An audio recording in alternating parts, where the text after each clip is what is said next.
መንግስት አዲስ ብር ወደ ስራ ሊያስገባ መሆኑን የኢትዮጵያ ብሔራዊ ባንክ ይፋ አድርጓል። ከዚህ ጎን ለጎን በዲጂታል ማጭበርበር ከ1.3 ቢሊዮን ብር በላይ ኪሳራ መድረሱን ባንኩ አስታውቋል። በሌላ መረጃ ደግሞ ከቴሌ ብር ብድር ጋር በተያያዘ የበርካታ ሰዎች የባንክ አካውንት መታገዱን ሰምተናል። ብድሩን መመለስ ያልቻሉ ሰዎች የባንክ አካውንታቸው እየተጣራ እንዲዘጋ በመደረጉ ብድሩን ለመመለስ መቸገራቸውን ገልጸዋል። ሰላም ቤተሰቦቻችን፣ መረጃዎቹን የት ሀገርና የት ከተማ ሆናችሁ እየተከታተላችሁ እንደምትገኙ በሐሳብ መስጫው ላይ ጻፉልን። አሁን ዝርዝር መረጃዎቹን አንድ በአንድ ወደ እናንተ እናደርሳለን። እስከ መጨረሻው አብራችሁን ቆዩ።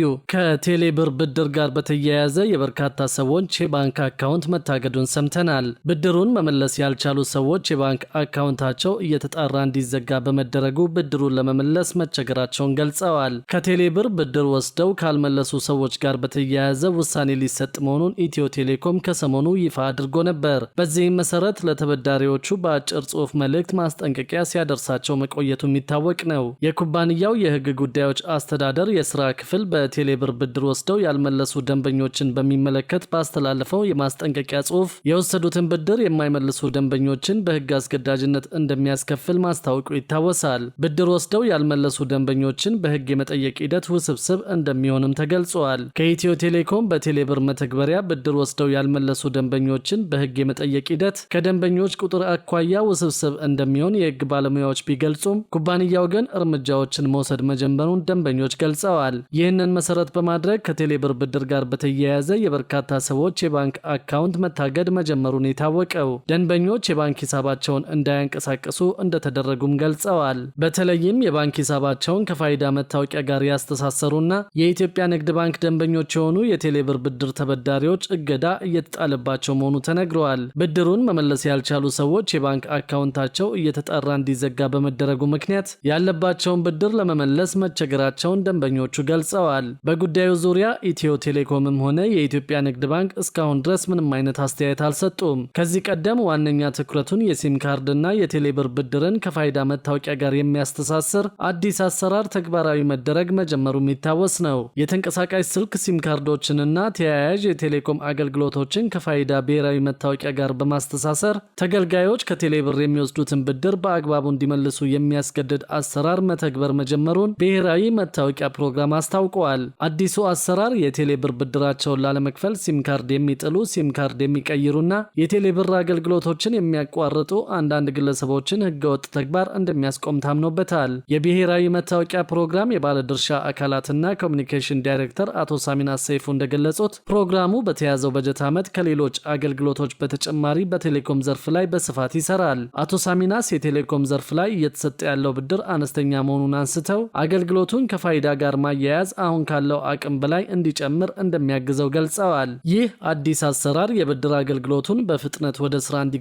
ከማድረጉም በተጨማሪ እንደ ሞባይል ዳታና የአየር ሰዓት ለመሳሰሉ አገልግሎቶች ሊሰጥ የታሰበውን አዳዲስ የብድር አገልግሎት በፍጥነት ለማስተዋወቅ እንደሚረዳ አብራርተዋል። የቴሌ ብር ብድር ከሲም ካርድና ከፋይዳ መታወቂያ ጋር መተሳሰሩ ግለሰቦች በተለያየ ማንነት ከኢትዮ ቴሌኮም በሚያወጧቸው ሲም ካርዶች የሚፈጽሙትን ማጭበርበር ያስቀራልም ተብለዋል። በተጨማሪም ፋይዳና ባንኮች በፈጠሩት የቀደመ ትስስር አማካኝነት ብድራቸውን ለመክፈል ፈቃደኛ ያልሆኑ ተበዳሪዎችን ማስገደድ እንደሚያስችልና ተበድረው የሚጠፉትን ከፖሊስ ጋር በመተባበር ለመያዝ ያስችላል ተብለዋል። በሌላ በኩል ደግሞ መንግስት አዲስ ብር ወደ ስራ ሊያስገባ መሆኑን የኢትዮጵያ ብሔራዊ ባንክ ይፋ አድርጓል። ከዚህ ጎን ለጎን በዲጂታል ማጭበርበር ከ1.3 ቢሊዮን ብር በላይ ኪሳራ መድረሱን ባንኩ አስታውቋል። የሀገሪቱን የፋይናንስ ስርዓት ወደ ላቀ ዲጂታል ምዕራፍ ለማሸጋገር የሚያስችለውን የዲጂታል መገበያያ ገንዘብ ስራ ላይ ለማዋል የአስቻይነት ጥናት መጀመሩን ብሔራዊ ባንክ አስታውቋል።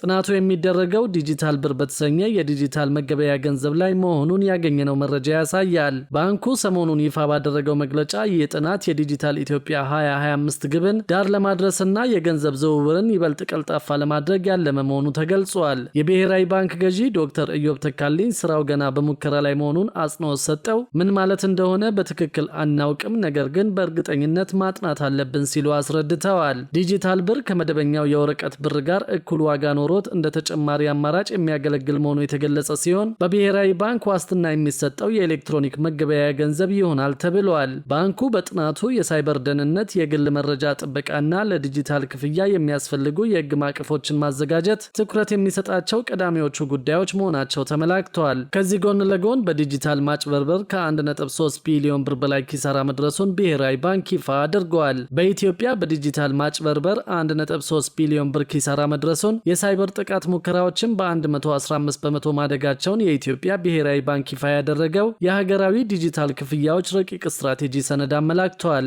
ረቂቅ ስትራቴጂው ከ2026 ጀምሮ ለ5 ዓመታት እንዲያገለግል የተቀረጸ ሲሆን በአሁኑ ወቅት በአገሪቱ 135.9 ሚሊዮን የዲጂታል ክፍያ መፈጸም የሚያስችሉ የተመዘገቡ የሂሳብ አካውንቶች ቢኖሩም 15 በመቶ ብቻ ጥቅም ላይ እንደሚውል አስታውቀዋል። በ2024 ብቻ የአገሪቱ የዲጂታል ፋይናንስ ሲስተም በማጭበርበር ወንጀሎች የ1.3 ቢሊዮን ብር ኪሳራ ማስተናገዱን በስትራቴጂክ ሰነዱ ተመላክተዋል። የብሔራዊ ባንክ የ5 ዓመት የዲጂታል ክፍያዎች ረቂቅ ስትራቴጂ ሰነድ በመንግስት የዲጂታል ክፍያ ሲስተሞች ውስጥ ወጥ ያልሆነ አሰራር መኖሩን፣ የክፍያ ስርዓቱ በነጋዴዎች ዘንድ ያለው ተቀባይነት ዝቅ ያለ መሆኑንና በገጠርና በከተማዎች ዘንድ ጥቅም ላይ የሚውልበት ምጣኔ የ24 በመቶ ልዩነት እንዳለው ያሳያል። እንደ ሰነዱ ገለጻ የዲጂታል አካውንቶች ምዝገባ በፈጣን ሁኔታ ቢያድግም ካሉት 135.9 ሚሊዮን የተመዘገቡ አካውንቶች ውስጥ በ2025 የ30 ቀናት የገንዘብ እንቅስቃሴ ምጣኔ 15 በመቶ ብቻ መሆናቸው ተጠቁመዋል። ይህንን ችግር ለመፍታትና